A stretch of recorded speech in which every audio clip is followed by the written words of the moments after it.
In this video, we're going to talk about two continuing topics, if you will, with money market types of investments. We're going to talk about risk, and we'll talk about the inclusion of money market instruments into financial plans. So the primary risk with any type of debt instrument is credit risk or default risk. And of course, that's the risk that the borrower might not repay on a timely basis. Now, with these short-term types of investments, typically the credit risk is relatively low. And indeed, for Treasury securities, credit risk is zero, that there's no chance that the government would default. But when you go to commercial paper, there is a chance. With some of the other types of money market instruments, the risk can increase a little bit more because of maybe some international influences. Interest rate risk is the risk of value that happens with a change in interest rates. With money market instruments, with the fact that they are so short in time and in duration, interest rate risk is relatively low with respect to these assets. So again, we have relatively low credit risk, relatively low interest rate risk. Liquidity risk then is the potential loss that could occur from converting an asset in an investment into cash. And again, with respect to these money market instruments, this risk is relatively low. The assets are considered to be very liquid.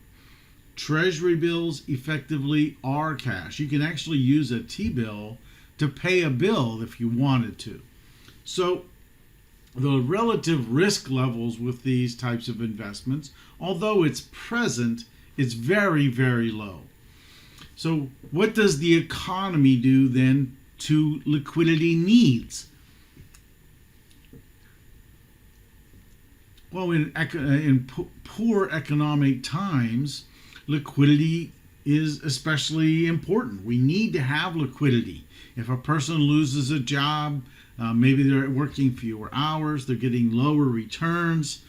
Again, these challenges happen to all of us in weaker economic conditions. So liquidity or the need for liquidity is heightened at this time. So this again is a time where we should be allocating more funds to liquid investments. But again, it's also just a good moral, if you will, of the story that we should have some emergency fund set up so that we can adequately cover these emergency kinds of situations when they occur. There are a couple of websites that are kind of important relative to getting data. One is Kiplinger.com. It has a great set of tools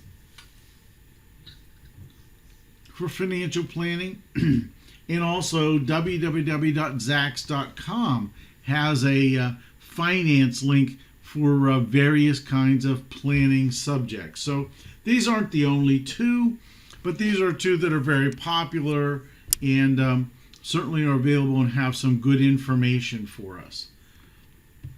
So let's continue to think about risk management, right? Whenever you're thinking about any type of an investment decision, whether it be short-term or long-term, again, we have to consider the risk-return trade-off. We should recognize that money market instruments are relatively low risk. They're going to have relatively low return. We shouldn't be concerned about the return aspect. We want the low risk so that if and when we need this money, it's very possible that we can get there very quickly. So again, the liquidity need outweighs the returns that are available with these kinds of investments. So how should we allocate our money, right? We certainly need to anticipate some bills so that we make sure we have enough money in our checking account. We need to estimate, obviously, whether Is there something coming up in the near term that we know we're going to need money for? And of course, any remaining funds, we want to try to maximize our returns given our risk tolerance. So what does this mean? Essentially, you need to plan ahead. Make sure you have enough money over the next 3 or 4 months. If you're doing a budget, you should know if you're going to run into cash deficits. We should always make sure that we have an emergency fund. Again, they say, they in quotes, that you should have 6 months to a year of after-tax income in an emergency fund. So, if you're making $60,000, $70,000 a year, you probably have around a $2,000 every 15-week paycheck. You should be putting away money from every paycheck into this emergency fund, because you're essentially going to need, again, 2,000 times 2, 4,000 a month. You need at least what? 4,000 times 6. You need at least 24,000 in an emergency fund. That's huge. But if you just had 4,000, just had 1 month certainly will be utilized to offset any short-term kinds of emergencies that you might have. Then start building on the rest. Interest rates, as we mentioned they're very low.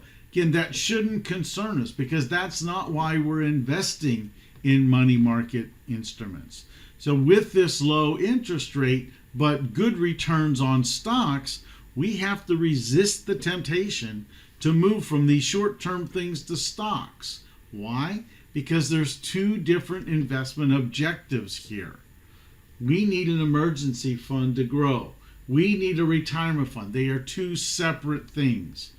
So again, we have to think about these rainy day accounts, and that's what the purpose is for this money. So again, if we could just put away, again, figuring a $2,000 paycheck, right? If you could just put away $100 a month, that wouldn't take all that long to get to a position where you could have a couple of $1,000s in an account to cover any kind of emergencies that you might have. So in the end, right, the key money management decisions at play here are, we have to ensure we can pay our bills on time, right? We have to have adequate liquidity in order to cover any unanticipated expenses. This is our emergency fund. And again, in the end, we have to have decisions for what to do with any extra funds that we might have. Should we put it away short term, or should we put it away long term? These are the decisions that we're faced with when we're thinking about this short term money. I look forward to talking to you in the next video.